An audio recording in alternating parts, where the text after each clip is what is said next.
समाज अड्डा में बात हो रही है, आम आदमी पार्टी क्या दबाव में आ गई है। बैक टू बैक कई स्टिंग ऑपरेशन, सीबीआई की रेड्स, अमानतुल्लाह खान के यहाँ एसीबी की रेड और बहुत कुछ, और सत्येंद्र जैन से पूछताछ और आईएएस ऑफिसरों की चिट्ठियां और बहुत कुछ। ये रोज चल रहा है इस मामले में, आरोप प्रत्यारोप का दौर। लेकिन थोड़ा आप इससे आगे बढ़ के भी बात करते हैं, कुछ और पॉइंट्स को भी लाते हैं। हर्षवर्धन त्रिपाठी, आप चूंकि बड़े राजनीतिक विश्लेषक आप बैठे हुए हैं, मुझे बताइए कि जो भी कुछ हो रहा है अब ये है सब राजनीति ही और राजसत्ता के लिए सारी बातें हैं, चाहे कोई भी पार्टी हो।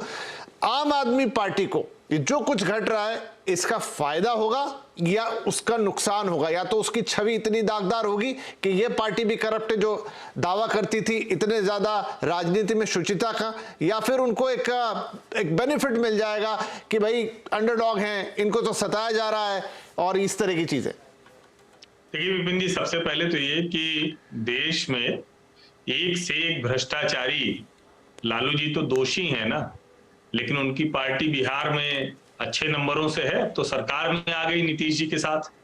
तो इसलिए भ्रष्टाचारी होने के बाद वो कहीं सफल नहीं होगा, ऐसा नहीं होता है। लोकतंत्र में जनता विकल्प देखती है और अरविंद जी की पार्टी को जनता ने वहां देखा, या अकाली दल और भाजपा की जो सरकार थी या कांग्रेस की जो सरकार थी उससे बेहतर विकल्प माना और प्रचंड बहुमत से जिता दिया पंजाब में। दिल्ली में भी यही हुआ कि 15 सालों की शीला जी की सरकार के बाद जिता दिया। और जहां तक रही बात कि अरविंद केजरीवाल को क्या इस तरह की राजनीति का फायदा मिलता है, बिल्कुल फायदा मिलता है। एक बड़ा वर्ग है जो नरेंद्र मोदी भारतीय जनता पार्टी के खिलाफ खड़ा होता है, तो उसको विकल्प देखने की जरूरत होती है, और वो विकल्प देखने में देखता है कि कौन सा नेता है, कौन सी पार्टी जो कुछ करता दिख रहा है। देश के अलग अलग हिस्सों में अलग अलग सरकारें हैं जो जीत रही हैं, लेकिन अरविंद केजरीवाल चुनाव कहां जीतेंगे, सीटें कितनी जीतेंगे वो अपनी जगह। लेकिन आपको मैं एक चीज याद दिलाता हूं, कहा जाता है ना कि कौन सा नेता क्या कह के आया था, तो अब तो लोग भूल गए होंगे। मुझे तो लगता है जो आम आदमी पार्टी के समर्थक होकर लोग बैठते हैं या जो राजनीतिक दलों में हैं और नेता हैं या जो भी हैं, एक आंतरिक लोकपाल की बात कही थी अरविंद जी। हमारी पार्टी में आंतरिक लोकपाल होगा, कोई भी मामला होगा तो उसके सामने जाएगा और उसी दिन पहले उसको सस्पेंड करेंगे। जब तक आंतरिक लोकपाल की जांच में वो निकल कर नहीं आएगा तब तक उसको नहीं लेंगे। तो ये तो कहना बंद करना चाहिए कि आम आदमी पार्टी दूसरी पार्टियों से अलग है। इनकी पार्टी का पार्षद रहा मोहम्मद जो ताहिर हुसैन, वो दिल्ली दंगों में आरोपी है, जेल में है, निकल नहीं पा रहा है। वो उसके छत पे क्या क्या मिला था वो बताने की जरूरत नहीं। इनका एक मंत्री जिसको खुद अरविंद केजरीवाल ने निकाला, पंजाब में इनकी सरकार शुरू ही होती है और स्वास्थ्य मंत्री को जेल भेजना पड़ जाता है। इनके कई मंत्रियों के ऊपर आरोप लगे, जिसमें सत्येंद्र जैन जेल में है, मनीष सिसोदिया जेल जाने की बारी में है, कैलाश गहलोत जो ट्रांसपोर्ट मिनिस्टर हैं उनके ऊपर भी सवाल हैं। सवाल अब ये नहीं है कि अरविंद केजरीवाल की पार्टी कितनी डिफरेंट रहेगी, डिफरेंट तो नहीं रह गई। क्या इसका लाभ मिलेगा?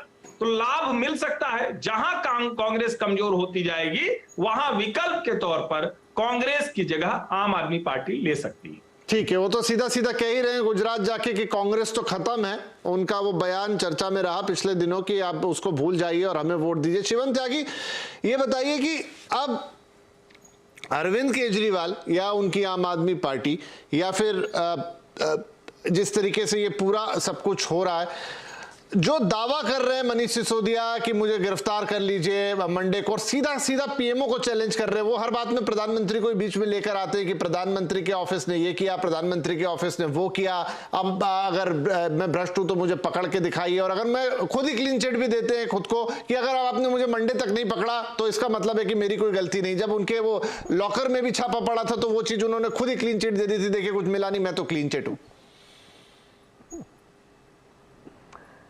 विपिन जी देखिए, एक बड़ा इंटरेस्टिंग चीज आपने देखा होगा, मोमेंट है भाई, मोमेंट है, इसको तो मुझे लगता है रिकॉर्ड कर लेना चाहिए सीएनबीसी को।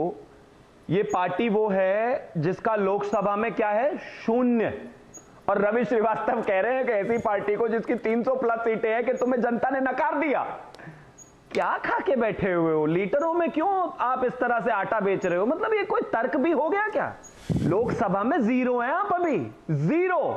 303 करने के लिए 303 ही साल लगने की उम्मीद है आपकी, जिस तरह की राजनीति चल रही है। क्योंकि शुरुआत के 10 साल में ही आपके 10 से ज्यादा नेता कन्विक्ट होकर जेल बैठे हुए हैं, मंत्री अंदर हैं, और आप कहते हैं कि बीजेपी को नकार दिया। अगर मैं चुनावों की भी बात करूं अभी पिछले दिनों ही, तो पंजाब छोड़ के 95% जगहों पे आपकी एफडीआर नहीं बची, जमानतें जब्त हो गई सबकी। ये कह रहे हैं कि पार्टी को नकार दिया भारतीय जनता पार्टी को। तो बोलने से पहले कम से कम सोच तो लिया कि मान लीजिए पॉलिटिकल स्कोर करना है, but there has to have some method to the madness. अब आगे आते हैं, जहां तक बात आपने कहा कि पीएमओ को हर बार जो है डायरेक्ट करते हैं, क्योंकि अरविंद केजरीवाल जी को बस बनना ही प्रधानमंत्री है, उनका एजेंडा एक ही है, बहरहाल सबको बनना चाहिए। लालू जी ने बड़ा इंटरेस्टिंगली एक बार कहा था लोकसभा में खड़े होकर कि भाई सबका प्रधानमंत्री बनने का मन करता है, मेरा भी करता है, तो अरविंद केजरीवाल जी का भी करता होगा, कोई बात नहीं, लेकिन उसके लिए आपको पॉलिटिकल स्तर पर आधार देना पड़ेगा। आप मुझे एक चीज बताइए, इस देश में हेरल्ड में खास तौर पर माताजी, बेटाजी, सोनिया जी और राहुल जी मतलब यानी कि बेल पे है। इस देश के प्रधानमंत्री ने कुछ लोगों को एड्रेस करते हुए कहा था कि बेल जो है आपका अधिकार है, ठीक है, जब तक आनंद ले सकते हैं तब तक लीजिए, लेकिन एक ना एक दिन आपको जेल जाना ही पड़ेगा। अब ये कोर्ट प्रोसीडिंग्स है, तमाम तरह की चीजें हैं, 2013 का केस है, आज 2022 आ गया, आते आते मुझे लगता है और पता नहीं कितना समय लगेगा माता जी को और बेटा जी को बड़े घर जाने में, लेकिन तय है ना कि अगर घोटाला किया है तो जेल जाएंगे। अब इसका ये मतलब तो है नहीं, जिस तरीके से नरेंद्र मोदी जी के खिलाफ एजेंडा चलाया जाता है और कहा जाता है कि वो एजेंसियों का बेजा इस्तेमाल करते हैं, तो अभी तक तो उठाकर जेल डाल दिया होता, लेकिन इतना समय हो गया ना 14 से 22 तक, तो कानूनी प्रक्रियाएं अपने तरीके से चल रही हैं। 90 के दशक में 900 करोड़ का घोटाला करने वाले लालू प्रसाद यादव को कन्विक्ट होते होते 17-18 आ जाता है। ये कहते हैं कि हमें या तो आज ही जेल डालो वरना कल को हमसे माफी मांग लेना। अरे माफी वीरो, सारे देश से माफी मांगते हुए आप घूम रहे हो। एजेंसीज अपना काम अपने तरीके से करेंगे। और अब मनी ट्रेल पर आते हैं। सर फिर से मैं कहना चाहता हूं, घोटाला साबित करने के लिए पैसा पकड़ना, मनी ट्रेल पकड़ना ही आवश्यक नहीं है।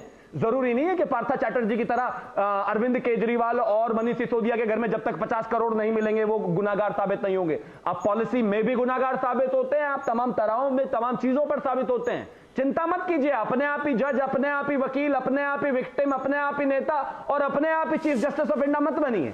समय दीजिए, जाना तो है ही, तो 2, 4, 5 साल जितने भी आनंद ले सकते हो लीजिए आप भी, राहुल गांधी और सोनिया गांधी की तरह। जी पीयूष जी, अब अमानतुल्लाह खान वाला ही मामला है, इसमें तो कहीं बीजेपी भी नहीं है। ये मामला है 2020 का, आरोप और एफआईआर है वक्फ बोर्ड के, और अभी अमानतुल्लाह खान साहब का है कि वो कहते हैं ऊपर से प्रेशर आ रहा है, तो हर चीज में उस तरफ उंगली मोड़ने की क्या जरूरत है? अब ये तो अलग है ना, कोई बीजेपी तो आई नहीं इसमें बीच में।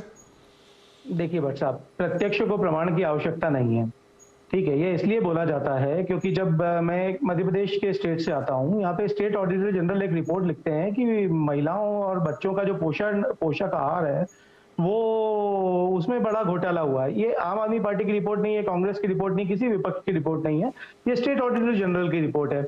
महिला बाल विकास मंत्रालय मध्य प्रदेश में कौन देखते हैं? माननीय मुख्यमंत्री शिवराज सिंह जी चौहान। क्या गृह मंत्रालय ने ईडी और सीबीआई उनके पास में भेजा? कर्नाटक में इतने बड़े बड़े माइनिंग घोटाले हुए, क्या उनके पास में भेजा गया ईडी और सीबीआई? जिस तरीके से व्यापम घोटाला हुआ, इनमें इनके मंत्री तक जेल गए, 54 लोग भरे। व्यापम घोटाले का कहाँ क्या हाल है हम सब जानते हैं। और एक अच्छी गंगोत्री है भारतीय जनता पार्टी, गंगा मैया की तरह साफ कर रही है भ्रष्टाचारियों को। तो जिस तरीके से मुकुल रॉय आ जाते हैं, हेमंत विश्व शर्मा आ जाते हैं, सारा मामले साफ हो जाते हैं, और जो जांचें हैं वो बिल्कुल स्लो पेस पे हो जाती हैं। तो ये बात तो बिल्कुल सीधी सीधी है कि जिस तरीके से ये चल रहा है, और ये प्रश्न इसीलिए उठाया कहाँ साफ हुए सर, कहां साफ हुए? कौन सा मामला साफ हुआ पीयूष जी? यार आपको बीच में बोलने की इतनी आदत है, आपने भी इतने अनर्गल बातें बोली, मैंने आपको टोका नहीं सवाल पूछ रहा हूं आपसे, आप ये इतना मैं भी एंग्री यंग मैन की तरह बात क्यों कर रहे हो? संवाद कर रहे हैं, सवाल। चलिए ठीक है, इसमें पीयूष जी मेरा छोटा सा सवाल समझ लीजिए, जवाब समझ लीजिए, वो ये है कि ठीक है आपने जो बातें गिनाई बिल्कुल ठीक है, सवाल पूछे जा सकते हैं, लेकिन एक सवाल के जवाब में दूसरा सवाल नहीं हो सकता। 500 करोड़ का ब्रिज पहली बरसात में गिर। आप बोल रहे हैं ना कि भाई क्यों ऊपर से डायरेक्टिव है और क्यों ऐसा बोला जा रहा है कि एजेंसीज का मिसयूज हो रहा है और केजेट पैरेट के रूप में सीबीआई और ईडी काम कर रही है। इसीलिए कर रही है कि जो बीजेपी के घोटाले हैं वो तो दिखते नहीं, और जहां घोटाला नहीं है वहां रोज इन्वेंट किया जा रहा है,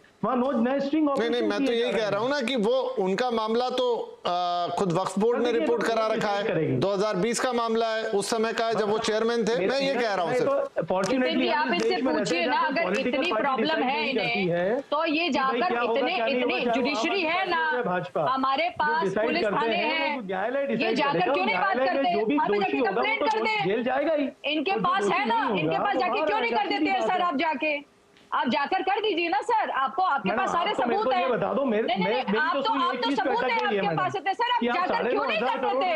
देखिए सर, सीबीआई ठीक है। वैसे खबर यह है कि अमानतुल्लाह खान साहब को एसीबी ने अरेस्ट कर लिया है, बता दूं मैं आप सबको। अब बाकी आप कंटिन्यू कर सकते हैं। देखिए अब ये जो बोलते हैं कि भाई ये भ्रष्टाचारियों को जेल में डालना चाहिए, ऐसा बोलते हैं और एसीबी छीन लेते हैं रातों रात, जो कि पहले दिल्ली सरकार के अंडर आती थी। तो सामने दिखता है साहब कि क्या है और क्या चाहते हैं।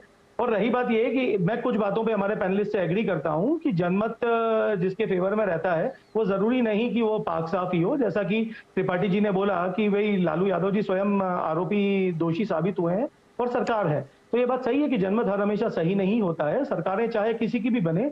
पर सीधी सी बात यह है कि भ्रष्टाचारी भ्रष्टाचारी ही रहता है, शिष्टाचारी शिष्टाचारी ही रहता है, और वो कोई चीज बदल नहीं सकता। तो रही बात है, और ये सबसे बड़ी जो इस देश के संविधान की खूबी है कि पॉलिटिकल पार्टीज डिसाइड नहीं करती, न्यायालय डिसाइड करता है। और जो पाक साफ है वो बाहर आएगा, जो दोषी है सर, जब न्यायालय डिसाइड करता है तो मनीष ठीक है, जब न्यायालय डिसाइड लग रहा है, नहीं तो क्यों डर लग रहा है मनीष सिसोदिया जी को? पता रहता है ना, आप ईमानदार हो, आपको पता होगा ना, मैं ईमानदार हूँ या मैंने कोई घोटाला करा है तो व्यक्ति को पता रहता है। और क्यों ये पूछा जा रहा है बार बार कि सीबीआई ईडी किसकी है? अरे आपको जब इतना ही विश्वास है, वैसे आप कोर्ट के अभी इन सब बातों का जवाब दे चुके हैं मैडम, इन सब बातों का जवाब दे चुका हूँ मैं। मेरा सिर्फ इतना कहना है, व्यक्ति को तो पता रहता है ना कि उसने घोटाला किया है कि ईमानदार है, वो कहीं ना कहीं बिल्कुल साफ है। चलिए ठीक है, रवि जी एक सवाल